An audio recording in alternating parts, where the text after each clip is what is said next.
ইমাম হুসাইন রাদিয়াল্লাহু আনহুর চোখের সামনে সন্তানরা শহীদ হলো।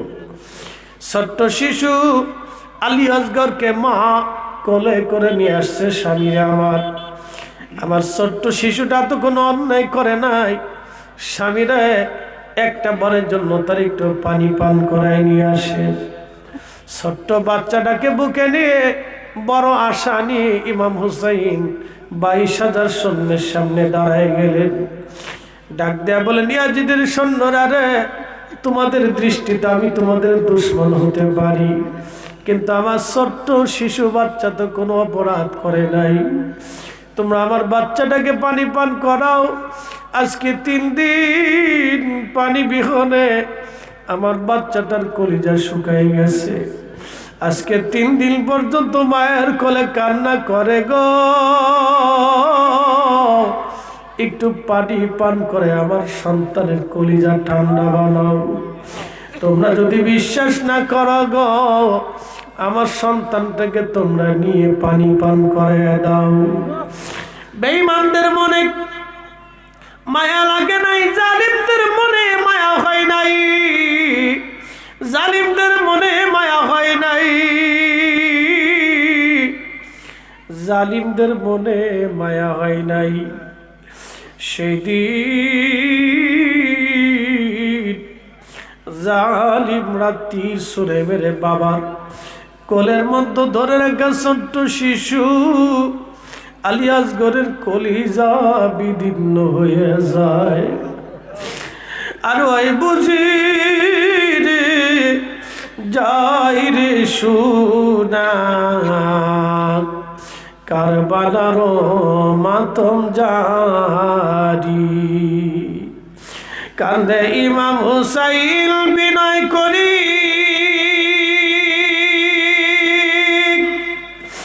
আলী আসগরের লাশ বুকে ধরি। কান্দে ইমাম হুসাইন বিনয় করি, আলী আসগরের লাশ বুকে ধরি। এক ফোঁটা পানি দিল না ওরা, বুকেতে তীর দিল মারি। আরে ওই বুঝি রে যাই রে সোনা, কারবালার মাতম জারি। ছোট্ট শিশুকে কোলে করে নিয়ে ইমাম হুসাইন তাঁবুর পাশে দাঁড়ায় ডাক দিছে, বিবি রে আসো, তাঁবু থেকে বের হয়ে দেখো আমি আমার আসগরকে জনমের বিদায়ের পানি পান করে নিয়ে আসছি। ইমাম জয়নুল আবেদিন বলতেছিলেন, বেঁচে যাওয়া একমাত্র পুরুষ সাক্ষী আমি দুনিয়াতে ছিলাম। রসুল পরিবারে আমি ছাড়া আর কেউ দুনিয়াতে বেঁচে ছিল না। আমি দেখেছি আমার ভাইয়ের বিদায়ের আর্তনাদ, আমি দেখেছি আমার ভাইয়ের রক্তমাখা শরীর দেখেছি, আমার আব্বাজানের কান্না আমি দেখেছি, আমার আম্মাজানদের কান্না দেখছি। ইমাম হুসাইন ডাক দে বলতেছে, বিবি রে এমন পানি পান করেছি কোনদিন আমার কলিজার টুকরা তোমার কাছে আর কোনদিন পানি চাবে না রে বিবি। এত সময় আমার নানা রাহমাতুল্লিল আলামিন হাউজে কাউসারের পানি পান করাইয়া আবার আসগরের কলিজা ঠান্ডা বানাইছে রে বিবি। বিবি রে তোমার আর কোনদিন পানির জন্য মা চিৎকার করবে না, কান্না করবে না, তোমার আর কোনদিন বিরক্ত করবে না। এসে দেখো আমাদের আলী আসগর কোলের মধ্যে শান্ত হয়ে ঘুমাই রইছে। আর ওই বুঝি রে যাই রে সোনা কারবালার মাতম জারি কান্দে ইমাম হুসাইন বিনয় করি আলী আসগরের লাশ বুকে ধরি কান্দে ইমাম হুসাইন বিনয় করি আলী আসগরের লাশ বুকে ধরি এক ফোঁটা পানি দিল না ওরা বুকেতে তীর দিল মারি সেই দিন এত বড় জুলুম ওনার সাথে করা হয়েছিল সন্তান শহীদ হয়ে গেল আওলাদ রাসূলের মাথা নত করেন নাই তাঁবুর ভিতরে আসলেন নবীজির দেওয়া সবুজ পাগড়ি খানা মাথায় বাঁধলেন শোনে যান বধুনিয়াবাসী ও দুনিয়ার মুসলমান উল্লাহ পাড়াবাসী বন্ধুরে সবুজ পাগড়ি মাথায় বাঁধলেন আওলাদ রাসূল জুলফিকার তলোয়ার খানা হাতে নিলেন সাইয়্যিদুশ শুহাদা হযরত আমিরা হামজা তিনি যেই বর্ম লোহার পোশাক গায়ে লাগাইতেন সেই পোশাকটা তিনি গায়ে দিলেন গায়ে দিয়ে আলিয়াজ হযরত ইমাম জয়নুল আবিদিনের কাছে আসলেন সন্তানকে বুকের ভিতরে নিয়ে চুমা খাইলেন আদর করলেন বিদায় নিয়ে বললেন বাবারে নানার উম্মতের জন্য তোমারে রেখে গেলাম শুনে খুশি হবে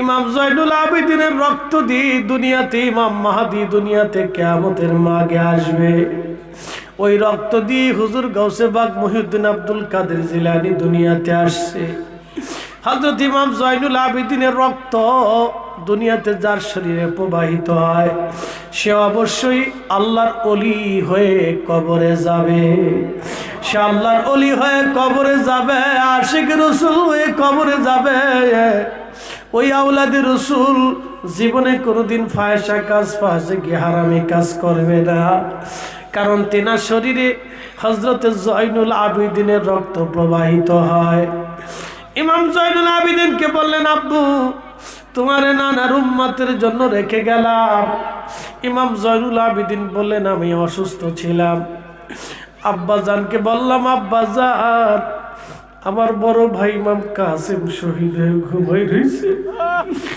আমার ছোট ভাই আলী আসগর শহীদ হয়ে ঘুমাইতেছে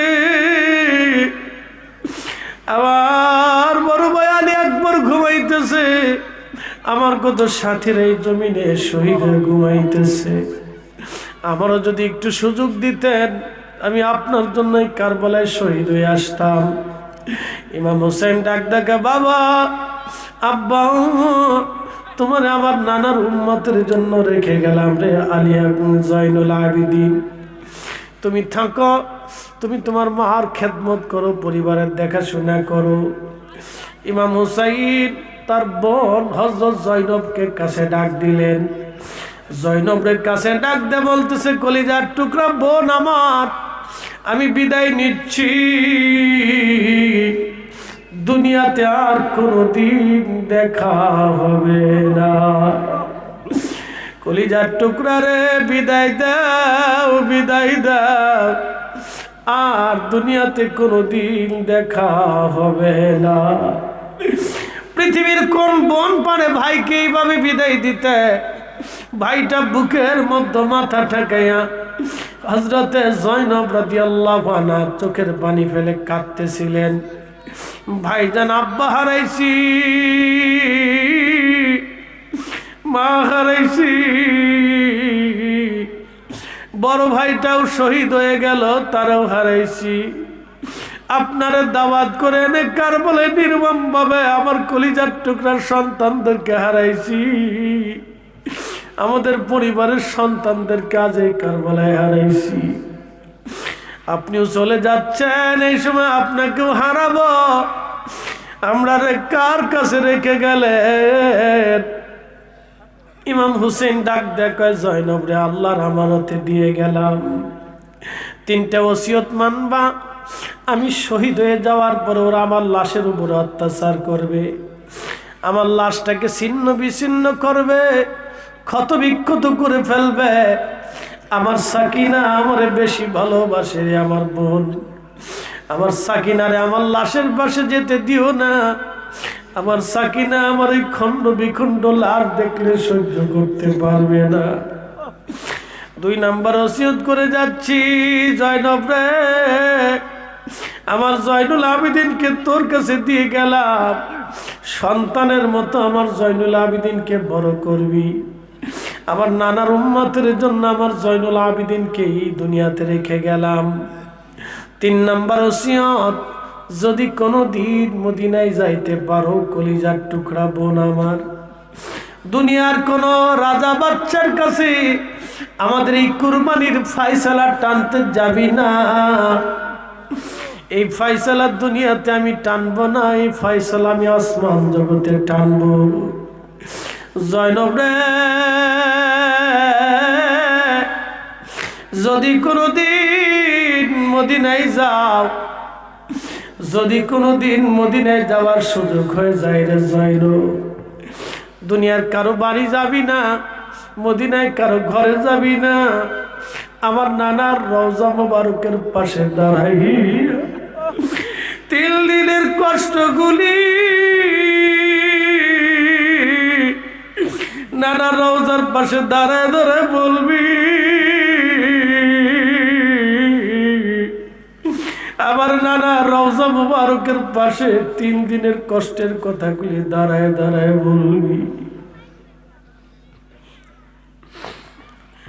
ধীরে ধীরে চালাও সুরি সীমার আমারি গলায়,